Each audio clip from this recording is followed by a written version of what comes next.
संन्यास ग्रहण करने के शास्त्रीय विधि, गणपति पूजन, होम, तत्व शुद्धि, सावित्री प्रवेश, सर्व संन्यास और दंड धारण आदि का प्रकार। स्कंदन जी कहते हैं, वामदेव, तदनंतर मध्याह्न काल में स्नान करके साधक अपने मन को वश में रखते हुए गंध, पुष्प और अक्षत आदि की पूजा द्रव्यों को ले आए और नैश्रुत कोण में देव पूजित विघ्नराज गणेश की पूजा करे। गणानाम त्वा इत्यादि मंत्र से विधि पूर्वक गणेश जी का आवाहन करें।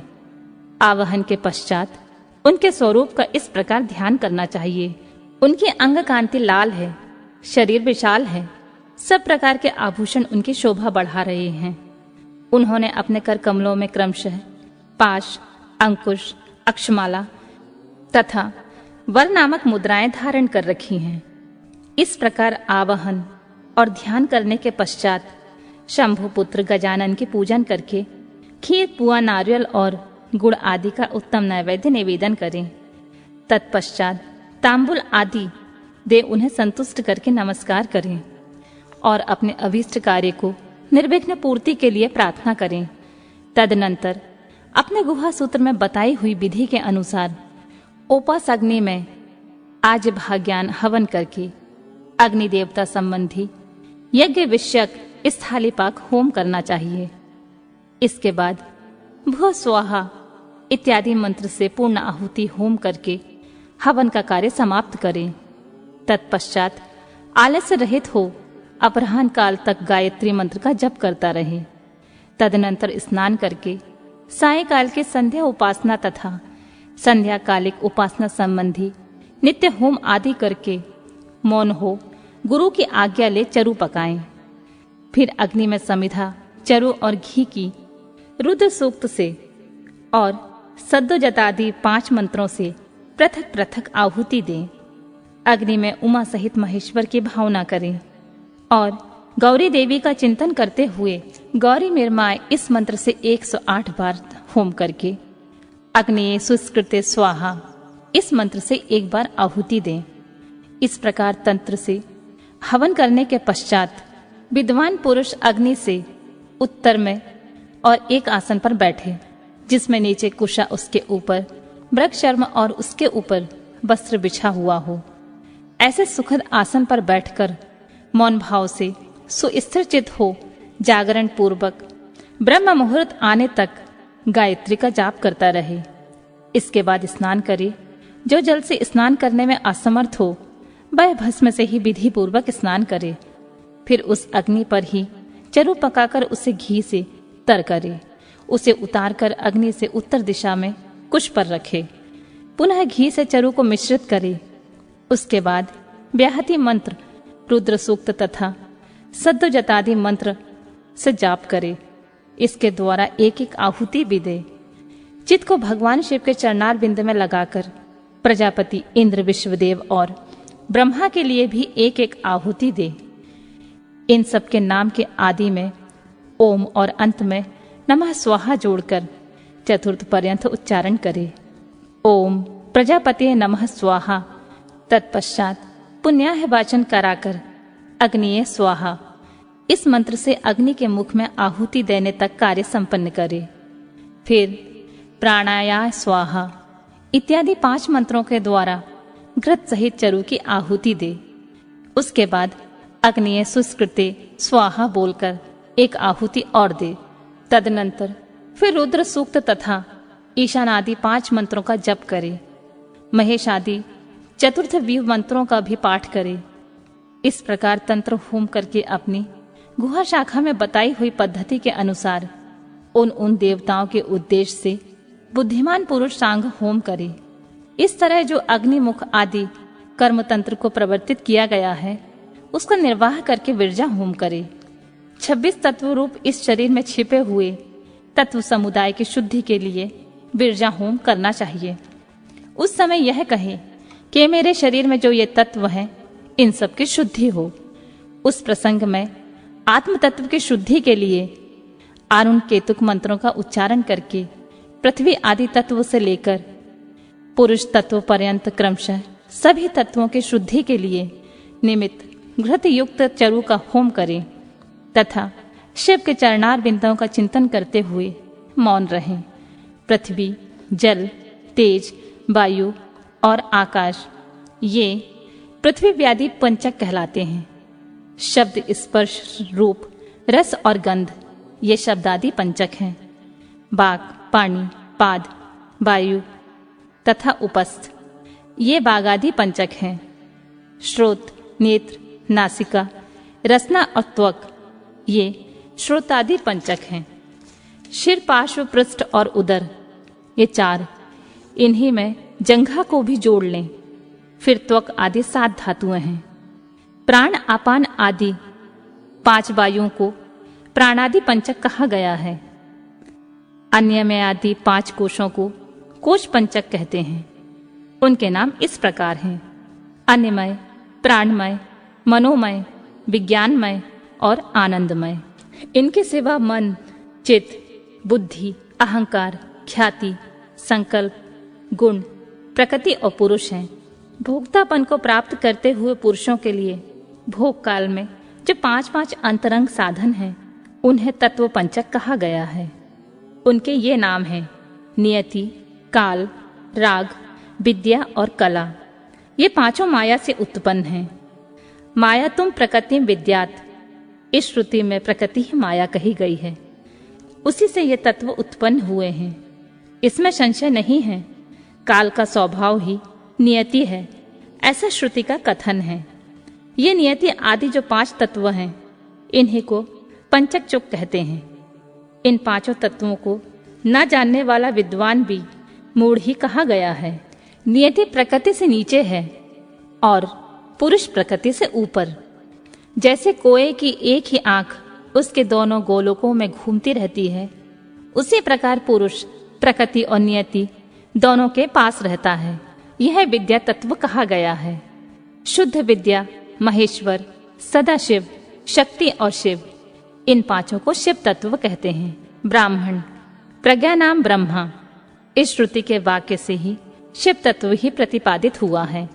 मुनीश्वर, पृथ्वी से लेकर शिव पर्यंत जो तत्व समूह है उसमें से प्रत्येक को क्रमशः अपने अपने कारण में लीन करते हुए उसकी शुद्धि करो।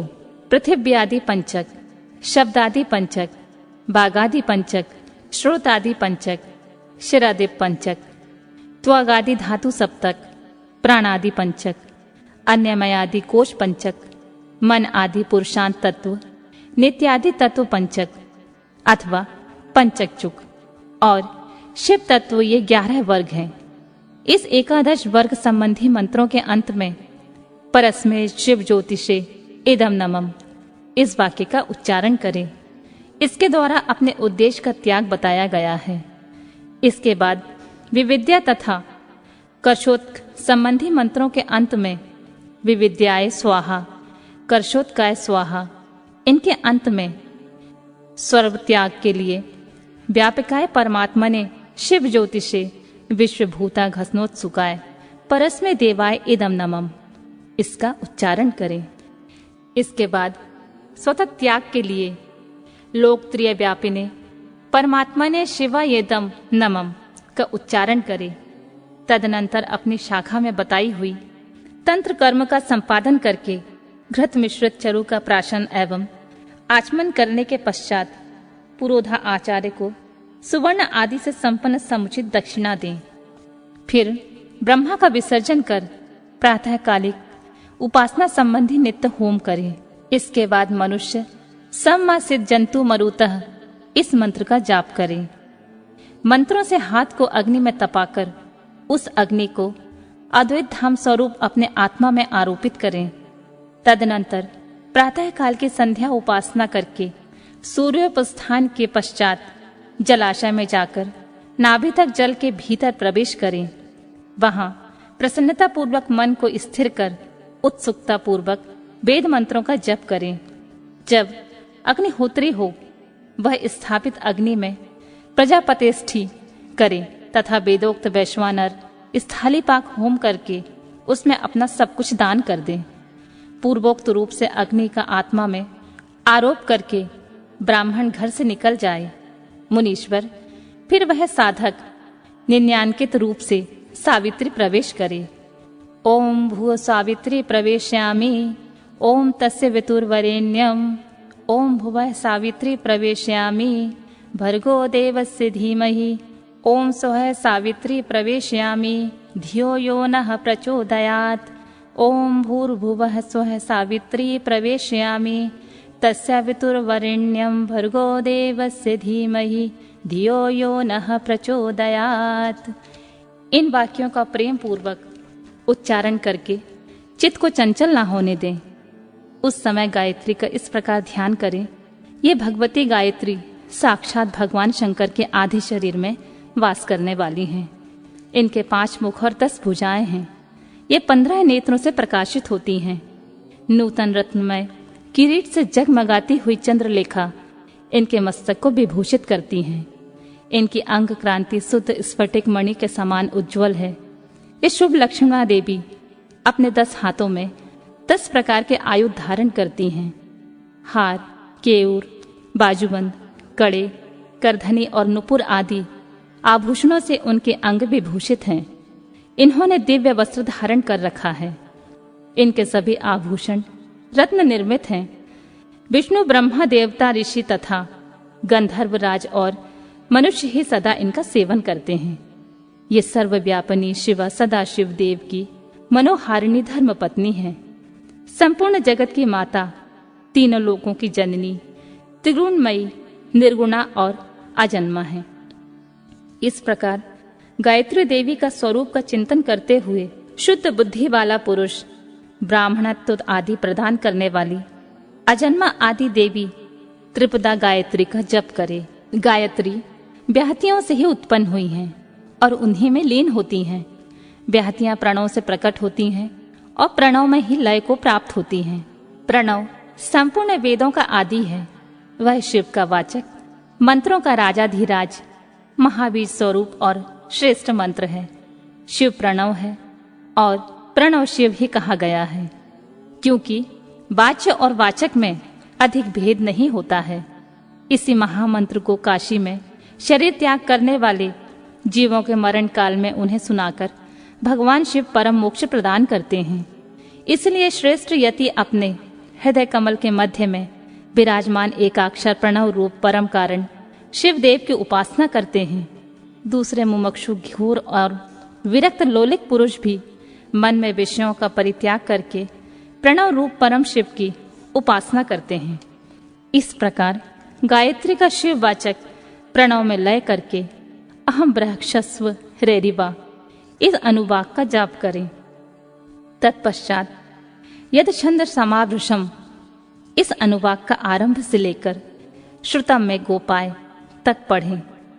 दारेशणाक्ष, वितेक्षणाक्ष, लोकेशणाक्ष, व्युथी तोहम अर्थात मैं स्त्री की कामना, धन की कामना और लोकों में ख्याति की कामना से ऊपर उठ गया हूँ। मुने इस वाक्य का मंद, मध्यम और उच्च स्वर में क्रमशः 3 बार उच्चारण करें। तत्पश्चात सृष्टि, स्थिति और लय के क्रम से पहले प्रणव मंत्र का उद्धार करके फिर क्रमशः इन वाक्यों का उच्चारण करें। ओम भुवः संन्यस्तम मया, ओम भुवः संन्यस्तम मया, ओम सुवः संन्यस्तम मया, ओम भूर्भुवः स्वः संन्यस्तम मया। इन वाक्यों का मंद, मध्यम और उच्च स्वर से हृदय में सदाशिव का ध्यान करते हुए ध्यान पूर्वक चित्त से उच्चारण करें। तदनंतर अवय सर्वभूतेभ्यो मतः स्वाहा, यह मेरी ओर से प्राणियों को अभयदान दिया गया है, ऐसा कहते हुए पूर्व दिशा में 1 अंजुलि जल लेकर छोड़ें। इसके बाद शिखा के शेष बालों को हाथ से उखाड़ डालें और यज्ञोपवीत को निकालकर जल के साथ हाथ में लें और इस प्रकार कहें, ओम भूय समुद्रम गच्छ स्वाहा। यूं कहकर उसका जल में ही होम कर दें।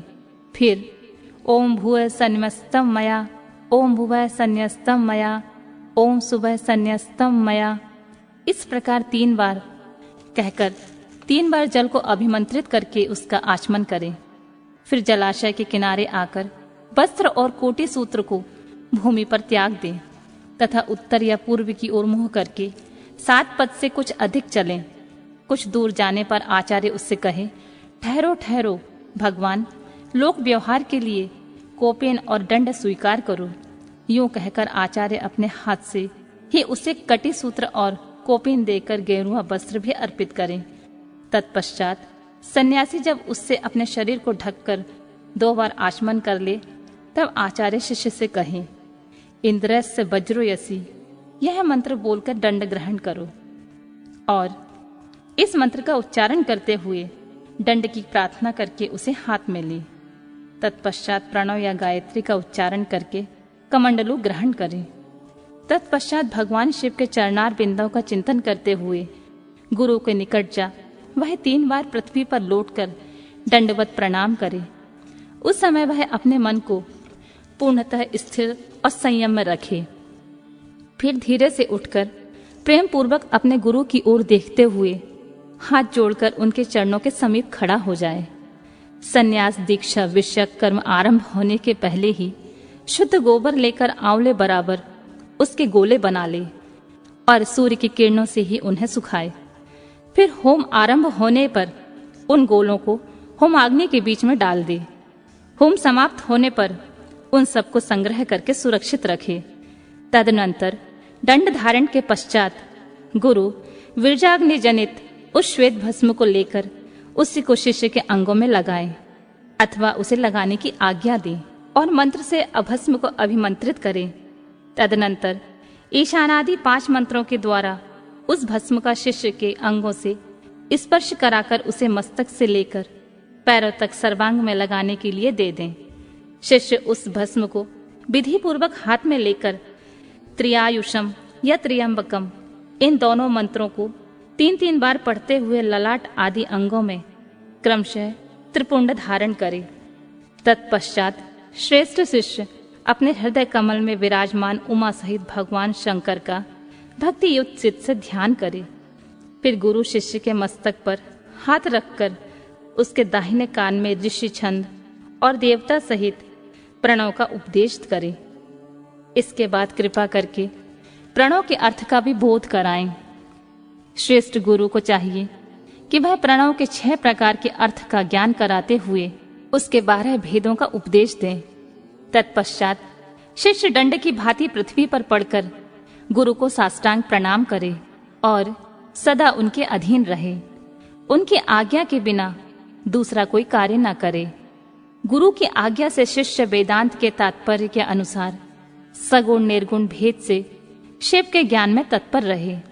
गुरु अपने उसी शिष्य के द्वारा श्रवण मनन और निसंध्या उपासना जप के अंत में प्रातःकालीन आदि नियमों का अनुष्ठान करवाए। कैलाश प्रस्तर नामक मंडल में शिव के द्वारा प्रतिपादित मार्ग के अनुसार शिष्य वहीं रहकर शिव पूजन करे। यदि गुरु के आदेश के अनुसार वह प्रतिदिन वहीं रहकर मंगलमय देवता शिव की पूजा करने में असमर्थ हो तो उनसे अर्धा सहित स्फटिकमय शिवलिंग ग्रहण कर ले और कहीं भी रहकर नित्य उनका पूजन क्रिया करे। उस गुरु के निकट शपथ खाते हुए वह इस तरह की प्रतिज्ञा करे कि मेरे प्राण चले जाएं, यह अच्छा है, मेरा सिर काट लिया जाए, यह भी अच्छा है, परंतु मैं भगवान त्रिलोचन की पूजा किए बिना कदापि भोजन नहीं करूंगा। ऐसा कहकर सुदृढ़ चित्त वाला शिष्य मन में शिव की भक्ति लिए गुरु के निकट 3 बार शपथ खाए और तभी से मन में उत्साह रखकर उत्तम भक्ति भाव से पंचवर्ण पूजन की पद्धति के अनुसार प्रतिदिन महादेव जी का पूजन करे।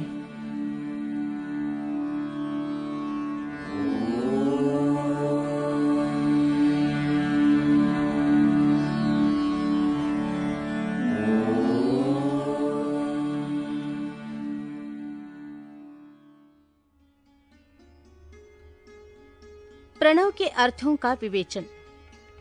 वामदेव जी बोले, भगवान षडानंद संपूर्ण विज्ञान में अमृत के सागर, समस्त देवताओं के स्वामी महेश्वर के पुत्र, प्रणतार्ति के भजन कार्तिकेय, आपने कहा है कि प्रणव के 6 प्रकार के अर्थों का परिज्ञान अभिष्ट वस्तु को देने वाला है। ये 6 प्रकार के अर्थों का ज्ञान क्या है? प्रभु, वे 6 प्रकार के अर्थ कौन कौन से हैं और उनका परिज्ञान क्या वस्तु है, उनके द्वारा प्रतिपाद्य वस्तु क्या है और उन अर्थों का परिज्ञान होने पर कौन सा फल मिलता है। पार्वती नंदन, मैंने जो जो बातें पूछी हैं उन सब का समग्र रूप से वर्णन कीजिए। सुब्रमण्यम स्कंद बोले, मुनिश्रेष्ठ, तुमने जो कुछ पूछा है उसे आदर पूर्वक सुनो। समष्टि और व्याष्टि भाव से महेश्वर का परिज्ञान ही प्रणवार्थ का परिज्ञान है। मैं इस विषय को विस्तार के साथ कहता हूँ। उत्तम व्रत का पालन करने वाले मुनीश्वर, मेरे इस प्रवचन से उन 6 प्रकार के अर्थों की एकता का भी बोध होगा। पहला मंत्र रूप अर्थ है, दूसरा यंत्र भावित अर्थ है, तीसरा देवता बोधक अर्थ है, चौथा प्रपंच रूप अर्थ है, पांचवा अर्थ गुरु के रूप को दिखाने वाला है और छठा अर्थ शिष्य के स्वरूप का परिचय देने वाला है। इस प्रकार ये 6 अर्थ बताए गए। मुनिश्रेष्ठ, उन 6 अर्थों में जो मंत्र रूप अर्थ है उसको तुम्हें बताता हूँ। उसका ज्ञान होने मात्र से मनुष्य महाज्ञानी हो जाता है। प्रणव में वेदों ने 5 अक्षर बताया है। पहला आदि स्वर अ, दूसरा 5वां स्वर उ, तीसरा पंचम वर्ग प्रवर्ग का अंतिम अक्षर म, उसके बाद चौथा अक्षर बिंदु और 5वां अक्षर नाद।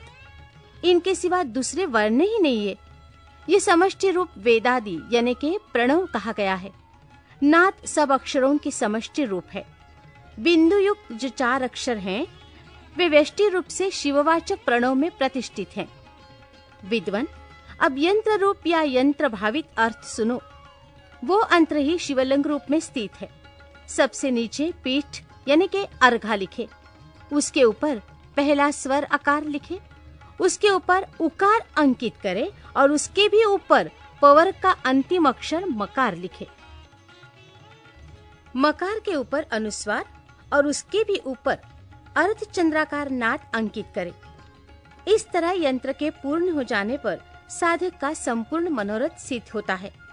इस प्रकार यंत्र लिखकर उसे प्रणव से ही वेष्टित करे। उस प्रणव से ही प्रकट होने वाले नाद के द्वारा नाद का अवसान समझे। मुने, अब मैं देवता रूप तीसरे अर्थ को बताऊंगा जो सर्वत्र गूढ़ है। वामदेव, तुम्हारे स्नेहवश भगवान शंकर के द्वारा प्रतिपादित उस अर्थ का मैं तुमसे वर्णन करता हूँ। सद्यो जातम प्रपद्यामि, यहाँ से आरंभ करके सदाशिवम तक जो 5 मंत्र हैं, श्रुति ने प्रणव को इन सब का वाचक कहा है। इन्हें ब्रह्म रूपी 5 सूक्ष्म देवता समझना चाहिए। इन्हीं का शिव की मूर्ति के रूप में भी विस्तार पूर्वक वर्णन है। शिव का वाचक मंत्र शिव मूर्ति का भी वाचक है, क्योंकि मूर्ति और मूर्तिमान में अधिक भेद नहीं है। ईशान मुकुटोपेतः इस श्लोक से आरंभ करके पहले इन मंत्रों द्वारा शिव के विग्रह का प्रतिपादन किया जा चुका है। अब उनके 5 मुखों का वर्णन सुनो। पंचम मंत्र ईशानः सर्व विद्यानाम को आदि मानकर वहां से लेकर ऊपर के सद्योजात मंत्र तक क्रमशः एक चक्र में अंकित करे। फिर सद्योजात से लेकर ईशान मंत्र तक क्रमशः उसी चक्र में अंकित करे। यही 5 भगवान शिव के 5 मुख बताए गए हैं। पुरुष से लेकर सद्योजात तक जो ब्रह्मरूप 4 मंत्र हैं, वे ही महेश्वर देव के चतुर्व्यूह पद पर प्रतिष्ठित हैं। ईशान मंत्र सद्योजातादि 5 मंत्रों का समष्टि रूप है। मुने, पुरुष से लेकर सद्योजात तक जो 4 मंत्र हैं, वे ईशान देव के व्यष्टि रूप हैं। इसे अनुग्रहमय चक्र कहते हैं। यही पंचार्थ का कारण है। ये सूक्ष्म, निर्विकार, अनामय परब्रह्म स्वरूप है। अनुग्रह भी 2 प्रकार का है। एक तो तिरोभाव आदि 5 कृत्यों के अंतर्गत है, दूसरा जीवों के कार्य कारण आदि के बंधनों से मुक्ति देने में समर्थ है। ये दोनों प्रकार का अनुग्रह सदाशिव का ही द्विविध कृत्य कहा गया है। मुने, अनुग्रह में भी सृष्टि आदि कृत्यों का योग होने से भगवान शिव के 5 कृत्य माने गए हैं। इन 5 कृत्यों में भी सद्योजात आदि देवता प्रतिष्ठित बताए गए हैं। वे 5 परब्रह्म स्वरूप तथा सदा ही कल्याणदायक हैं। अनुग्रहमय चक्र शांत्यतीत कलारूप है। सदाशिव से अधिष्ठित होने के कारण उसे परम पद कहते हैं। शुद्ध अंतकरण वाले सन्यासियों को मिलने योग्य पद यही है जो सदाशिव के उपासक है और जिनका चित्त प्रणवोपासना में संलग्न है, उन्हें भी इसी पद की प्राप्ति होती है। इसी पद को पाकर मुनीश्वर गण उन ब्रह्म रूपी महादेव जी के साथ प्रचुर दिव्य भोगों का उपभोग करके महाप्रलय काल में शिव की समता को प्राप्त हो जाते हैं। वे मुक्त जीव फिर कभी संसार सागर में नहीं गिरते। ते ब्रह्म लोकेषु परांत काले परामृताः परिमुंचति सर्वे। इस सनातन श्रुति ने इसी अर्थ का प्रतिपादन किया है। शिव का ऐश्वर्य भी ये समष्टि रूप ही है। अथर्ववेद की श्रुति भी कहती है कि वे संपूर्ण ऐश्वर्य से संपन्न है। संपूर्ण ऐश्वर्य प्रदान करने की शक्ति सदाशिव में ही बताई गई है। चमकाध्याय के पद से ये सूचित होता है कि शिव से बढ़कर दूसरा कोई पद नहीं है। ब्रह्म पंचक के विस्तार को ही प्रपंच कहते हैं। इन 5 ब्रह्म मूर्तियों से ही निवृत्ति आदि 5 कलाएं हुई हैं। वे सब की सब सूक्ष्म भूत स्वरूपिणी होने से कारण रूप में विख्यात हैं। उत्तम व्रत का पालन करने वाले वामदेव, स्थूल रूप में प्रकट जो ये जगत प्रपंच है, इसको जिसने 5 रूपों द्वारा व्याप्त कर रखा है, वो ब्रह्म अपने उन 5 रूपों के साथ ब्रह्म पंचक नाम धारण करता है। मुनिश्रेष्ठ, पुरुष, श्रोत्र, वाणी, शब्द और आकाश, इन 5 को ब्रह्म ने ईशान रूप से व्याप्त कर रखा है। मुनीश्वर, प्रकृति, त्वचा, पानी, स्पर्श और वायु, इन 5 को ब्रह्म ने ही पुरुष रूप से व्याप्त कर रखा है। अहंकार, नेत्र, पैर, रूप और अग्नि, ये 5 अघोर रूपी ब्रह्म से व्याप्त हैं। बुद्धि, रसना, वायु, रस और जल, ये वामदेव रूपी ब्रह्म से नित्य व्याप्त रहते हैं। मन, नासिका, उपस्थ, गंध और पृथ्वी, ये 5 सद्योजात रूपी ब्रह्म से व्याप्त हैं। इस प्रकार ये जगत पंच ब्रह्म स्वरूप है। यंत्र रूप से बताया गया जो शिववाचक प्रणव है, वो नाद पर्यंत 5 वर्णों का समष्टि रूप है तथा बिंदु युक्त जो 4 वर्ण हैं, वे प्रणव के व्यष्टि रूप हैं। शिव के उपदेश किए हुए मार्ग से उत्कृष्ट मंत्राधिराज शिवरूपी प्रणव का पूर्वोक्त यंत्र रूप से चिंतन करना चाहिए। शैव दर्शन के अनुसार शिव तत्व नहीं पढ़ना था। शैव दर्शन के अनुसार शिव तत्व, जगत प्रपंच और जीव तत्व के विषय में विशद विवेचन तथा शिव से जीव और जगत की अभिन्नता का प्रतिपादन। तदनंतर उत्तम श्रेष्ठ पद्धति का वर्णन करके सृष्टि, स्थिति और संहार, सबको शक्तिमान शिव की लीला बतलाते हुए वामदेव जी के पूछने पर स्कंद ने कहा, मुने, कर्मास्तित तत्व से लेकर जो विस्तृत शास्त्रवाद है, अर्थात कर्म सत्ता के प्रतिपादक कर्म फलवाद से आरंभ करके शास्त्रों में जो विविध विषयों का विशद विवेचन है, वो ज्ञान प्रदान करने वाला है। अतः ज्ञानवान पुरुष को विवेक पूर्वक इसका श्रवण करना चाहिए। तुमने जिन शिष्यों को उपदेश दिया है, उनमें से कौन तुम्हारे समान है? वे अधम शिष्य आज भी अन्याय शास्त्रों में भटक रहे हैं, अनिश्वरवादी दर्शनों के चक्कर में पड़कर मोहित हो रहे हैं। 6 मुनियों ने उन्हें शाप दे रखा है क्योंकि पहले वे शिव की निंदा किया करते थे। अतः उनकी बातें नहीं सुननी चाहिए, क्योंकि वे अनर्थवादी शिव शास्त्र के विपरीत बात करने वाले हैं। यहाँ 5 अवयवों से युक्त अनुमान के प्रयोग के लिए भी अवकाश ही है। उत्तम व्रत का पालन करने वाले वामदेव, जैसे धूम का दर्शन होने से लोग अनुमान द्वारा पर्वत पर अग्नि की सत्ता का प्रतिपादन करते हैं, उसी प्रकार इस प्रत्यक्ष प्रपंच के दर्शन रूप हेतु का अवलंबन करके परमेश्वर परमात्मा को जाना जा सकता है, इसमें संशय नहीं है। ये विश्व स्त्री पुरुष रूप है, ऐसा प्रत्यक्ष ही देखा जाता है। 6 कोश रूप जो शरीर है, उसमें आदि के 3 माता के अंश से उत्पन्न हुए हैं और अंतिम 3 पिता के अंश से, ये श्रुति का कथन है। इस प्रकार सभी शरीरों में स्त्री पुरुष भाव का जानने वाले लोग हैं। मुने, विद्वानों ने परमात्मा में भी स्त्री पुरुष भाव को जाना है। श्रुति कहती है, परब्रह्म परमात्मा सत, चित और आनंद रूप है। असत प्रपंच को निवृत्त करने वाला शब्द ही सद्रूप कहा जाता है। चित शब्द से जड़ जगत की निवृत्ति की जाती है। यद्यपि सत शब्द तीनों लिंगों में विद्यमान है, तथापि यहाँ परब्रह्म परमात्मा के अर्थ में पुल्लिंग सत शब्द को ही ग्रहण करना चाहिए। वो सत शब्द प्रकाश का वाचक है। सन प्रकाशः, सन शब्द स्पष्ट रूप से प्रकाश का वाचक है। परमात्मा में जो सत्ता या प्रकाश रूपता है वो उसके पुरुष भाव को सूचित करती है।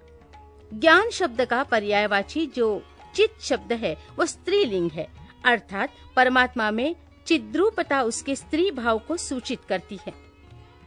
प्रकाश और चित ये दोनों जगत के कारण भाव को प्राप्त हुए हैं। इसी प्रकार सच्चिदात्मा परमेश्वर भी जब जगत के कारण भाव को प्राप्त होते हैं तब उन एकमात्र परमात्मा में ही शिव भाव और शक्ति भाव का भेद किया जाता है।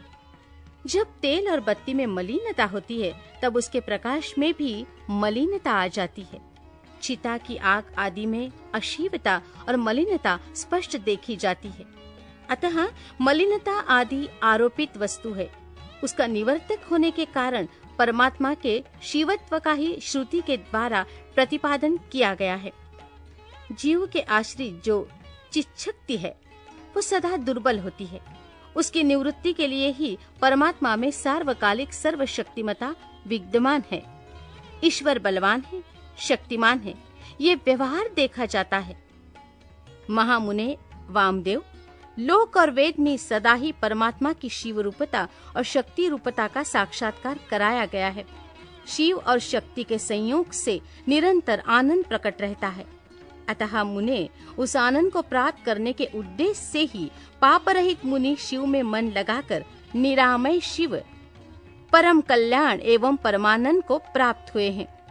उपनिषदों में शिव और शक्ति को ही सर्वात्मा एवं ब्रह्म कहा गया है।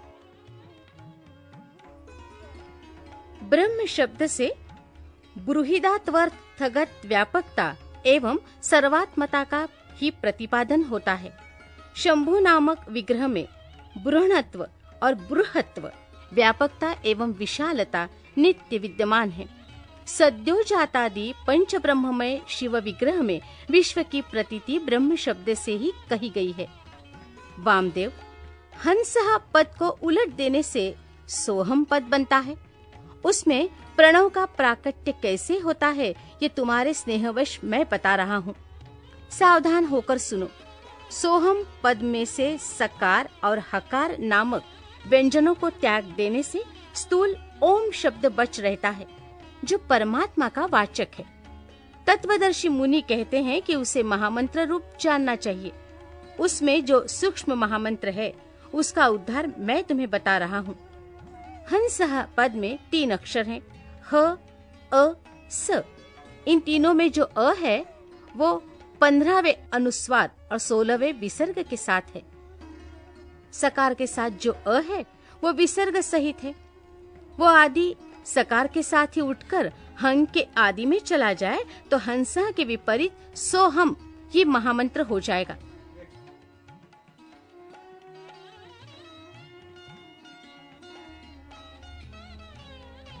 इसमें जो सकार है वो शिव का वाचक है, अर्थात शिव ही सकार के अर्थ माने गए हैं।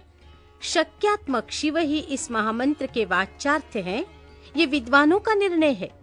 गुरु जब शिष्य को इस महामंत्र का उपदेश देते हैं तब सोहम पद से उसको शक्यात्मक शिव का ही बोध कराना अभिष्ट होता है।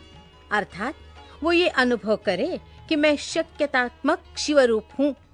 इस प्रकार जब ये महामंत्र जीव परक होता है अर्थात जीव की शिवरूपता का बोध कराता है तब पशु जीव अपने को शक्यात्मक एवं शिव का अंश जानकर शिव के साथ अपनी एकता सिद्ध हो जाने से शिव की समता का भागी हो जाता है। अब श्रुति के प्रज्ञान ब्रह्म इस वाक्य में जो प्रज्ञानम पद आया है उसके अर्थ को दिखाया जा रहा है। प्रज्ञान शब्द चैतन्य का पर्याय है, इसमें संशय नहीं है। मुने शिव सूत्र में ये कहा गया है कि चैतन्यम आत्मा अर्थात आत्मा ब्रह्म या परमात्मा चैतन्य रूप है। चैतन्य शब्द से ये सूचित होता है कि जिसमें विश्व का संपूर्ण ज्ञान तथा स्वतंत्रता पूर्वक जगत के निर्माण की क्रिया स्वभावतः विद्यमान है, उसी को आत्मा या परमात्मा कहा गया है। इस प्रकार मैंने यहाँ शिव सूत्रों की व्याख्या ही की है। ज्ञान बंधा ये दूसरा शिव सूत्र है। इसमें पशु वर्ग जीव समुदाय का लक्षण बताया गया है। इस सूत्र में आदि पद ज्ञानम के द्वारा किंचिन मात्र ज्ञान और क्रिया का होना ही जीव का लक्षण कहा गया है। ये ज्ञान और क्रिया पराशक्ति का प्रथम स्पंदन है। कृष्ण यजुर्वेद की श्वेताश्वतर शाखा का अध्ययन करने वाले विद्वानों ने स्वाभाविकी ज्ञान बल क्रिया च इस श्रुति के द्वारा इसी पराशक्ति का प्रसन्नता पूर्वक स्तवन किया है। भगवान शंकर की 3 दृष्टियां मानी गई हैं, ज्ञान, क्रिया और इच्छा रूप। ये तीनों दृष्टियां जीवों के मन में स्थित हो इंद्रिय ज्ञान गोचर देह में प्रवेश करके जीव रूप हो सदा जानती है और करती है। अतः ये दृष्टि त्रय रूप जीव आत्मा महेश्वर का स्वरूप ही है, ऐसा निश्चित सिद्धांत है। अब मैं जगत प्रपंच के साथ प्रणव की एकता का बोध करने वाले प्रपंचार्थ का वर्णन करूंगा। ओमितिदम सर्वम अर्थात यह प्रत्यक्ष दिखाई देने वाला समस्त जगत ओंकार है। ये सनातन श्रुति का कथन है। इससे प्रणव और जगत की एकता सूचित होती है। तस्माद्वा इस वाक्य से आरंभ करके तैत्तिरीय श्रुति ने संसार की सृष्टि के क्रम का वर्णन किया है। वामदेव उस श्रुति का जो विवेकपूर्ण तात्पर्य है उसे मैं तुम्हारे स्नेहवश बता रहा हूँ। सुनो, शिव शक्ति का संयोग ही परमात्मा है। ये ज्ञानी पुरुषों का निश्चित मत है। शिव की जो पराशक्ति है उससे चित शक्ति प्रकट होती है। चित शक्ति से आनंद शक्ति का प्रादुर्भाव होता है। आनंद शक्ति से इच्छा शक्ति का उद्भव हुआ है। इच्छा शक्ति से ज्ञान शक्ति और ज्ञान शक्ति से 5वीं क्रिया शक्ति प्रकट हुई है। मुने इन्हीं से निवृत्त आदि कलाएं उत्पन्न हुई है। जिस शक्ति से नाद और आनंद शक्ति से बिंदु का प्राकट्य बताया गया है। इच्छा शक्ति से मकार प्रकट हुआ है। ज्ञान शक्ति से 5वां स्वर उकार उत्पन्न हुआ है और क्रिया शक्ति से आकार की उत्पत्ति हुई है। मुनीश्वर, इस प्रकार मैंने तुम्हें प्रणव की उत्पत्ति बतलाई है। अब ईशान आदि पंच ब्रह्म की उत्पत्ति का वर्णन सुनो। शिव से ईशान उत्पन्न हुए हैं। ईशान से तत्पुरुष का प्रादुर्भाव हुआ है। तत्पुरुष से अघोर का, अघोर से वामदेव का और वामदेव से सद्योजात का प्राकट्य हुआ है। इस आदि अक्षर प्रणव से ही मूलभूत 5 स्वर और 33 व्यंजन के रूप में 38 अक्षरों का प्रादुर्भाव हुआ है। अब कलाओं की उत्पत्ति का क्रम सुनो। ईशान से शांततीता कला उत्पन्न हुई है। तत्पुरुष से शांति कला, अघोर से विद्या कला, वामदेव से प्रतिष्ठा कला और सद्योजात से निवृत्ति कला की उत्पत्ति हुई है। ईशान से चित शक्ति द्वारा मिथुन पंचक की उत्पत्ति होती है। अनुग्रह, तिरोभाव, संहार, स्थिति और सृष्टि, इन 5 कृत्यों का हेतु होने के कारण उसे पंचक कहते हैं। ये बात तत्वदर्शी ज्ञानी मुनियों ने कही है। वाच्य वाचक के संबंध से उनमें मिथुनत्व की प्राप्ति हुई है। कला वर्ण स्वरूप इस पंचक में भूत पंचक की गणना है। मुनि श्रेष्ठ, आकाश आदि के क्रम से इन 5 मिथुनों की उत्पत्ति हुई है। इनमें पहला मिथुन है आकाश, दूसरा मिथुन है वायु, तीसरा अग्नि, चौथा जल और 5वां मिथुन पृथ्वी है। इनमें आकाश से लेकर पृथ्वी तक के भूतों का जैसा स्वरूप बताया गया है उसे सुनो। आकाश में एकमात्र शब्द ही गुण है। वायु में शब्द और स्पर्श 2 गुण है। अग्नि में शब्द, स्पर्श और रूप, इन 3 गुणों की प्रधानता है। जल में शब्द, स्पर्श, रूप और रस, ये 4 गुण माने गए हैं तथा पृथ्वी शब्द, स्पर्श, रूप, रस और गंध, इन 5 गुणों से संपन्न है। यही भूतों का व्यापकत्व कहा गया है, अर्थात शब्दादि गुणों द्वारा आकाशादि भूत, वायु आदि परवर्ती भूतों में किस प्रकार व्यापक हैं, ये दिखाया गया है। इसके विपरीत गंधादि गुणों के क्रम से वे भूत पूर्ववर्ती भूतों से व्याप्त हैं, अर्थात गंध गुण वाली पृथ्वी जल का और रसगुण वाला जल अग्नि का व्याप्य है। इत्यादि रूप से इनकी व्याप्यता को समझना चाहिए। 5 भूतों का ये विस्तार ही प्रपंच कहलाता है। सर्व समष्टि का जो आत्मा है उसी का नाम विराट है और पृथ्वी तत्व से लेकर क्रमशः शिव तत्व तक जो तत्वों का समुदाय है वही ब्रह्मांड है। वो क्रमशः तत्व समूह में लीन होता हुआ अंततो गत्वा सबके जीवनभूत चैतन्यमय परमेश्वर में ही लय को प्राप्त होता है और सृष्टि काल में फिर शक्ति द्वारा शिव से निकलकर स्थूल प्रपंच के रूप में प्रलय काल पर्यंत सुखपूर्वक स्थित रहता है।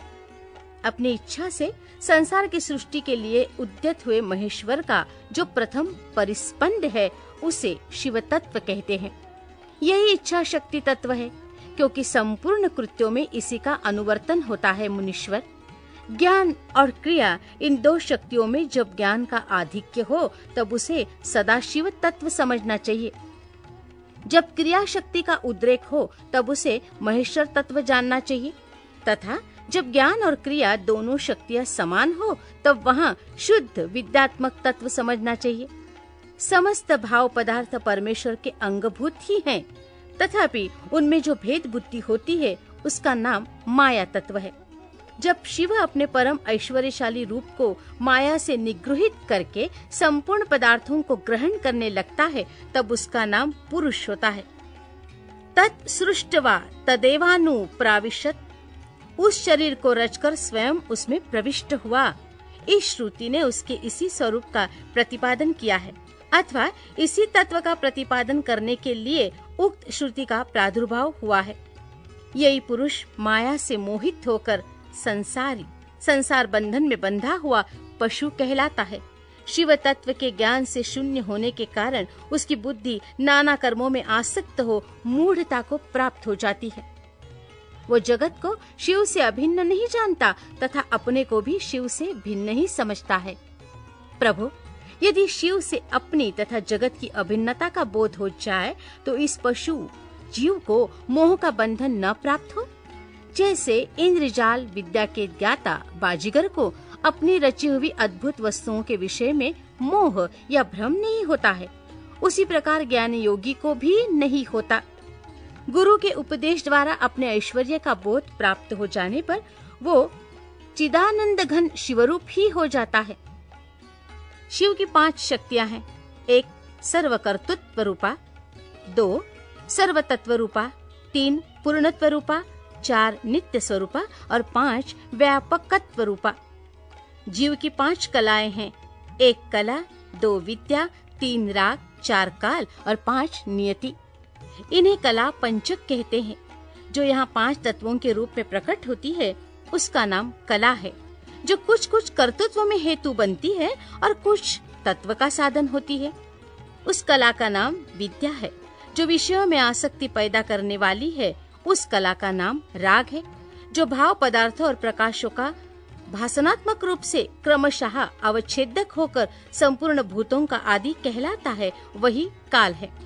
ये मेरा कर्तव्य है और ये नहीं है, इस प्रकार नियंत्रण करने वाली जो विभुक्ति शक्ति है उसका नाम नियति है। उसके आक्षेप से जीव का पतन होता है।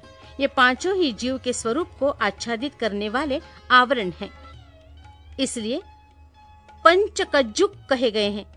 इनके निवारण के लिए अंतरंगः साधन की आवश्यकता है।